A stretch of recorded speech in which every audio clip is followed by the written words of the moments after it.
Գիտեք, հանգստյան օրերին այնպես ստացվեց, մենք այցելեցինք Մարգարագյուղ եւ ինձ շատ հետաքրքիր էր նայել անցակետը։ Գնացինք, նայեցինք, հետաքրքիր տեսարան էր, անկեղծ կասեմ։ Ես շատ կուզեի, որ այդ սահմանը բացվեր,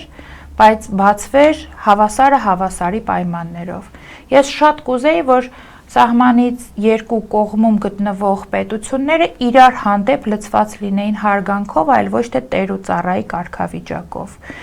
Ես շատ կուզեի, որ գյուղացիները, ում հետ մենք մի քիչ զրուցեցինք, ոչ թե վախով մտածեին իրենց մտքերը արտահայտեն, թե չէին ճանաչել, չէին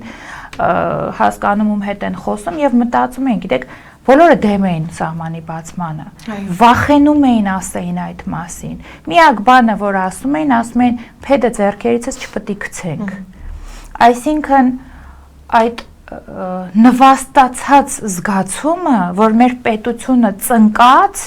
գնում է սահմանների բացմանը, անգամ այդ գյուղի բնակիչների մոտ էր, ովքեր հավատացեք ամենաշատն են օգտվելու սահմանը բացելուց, որովհետև տնտեսական շատ հնարավորություններ են բացվելու։ Այդ գյուղում կլինեն ինչ-որ հյուրատներ, սննդի օբյեկտներ, ինչ-որ ծառայությունների մատուցումներ, եսի նկատի ունեմ բրոկերական եւ ինչ-որ մաքսային բաներ, բայց անգամ այդ գյուղը, սահմանամերձ գյուղը, որը միշտ եղել է սահմանամերձ, նոր չեկավ դրվեց Մարգարան այդտեղ, նրանք չեն ուզում սահմանի բացում, որտեվ նրանք հասկանում են, որ եթե Նիկոլ Փաշինյանը Էրդողանի գիրքը դոշին սեղմած երջանիկ ժպիտով նկարվում է եւ Էրդողանը քմծիծաղով հետևից ինչ որ ռեպլիկներ է թողնում, դա հավասարի չէ։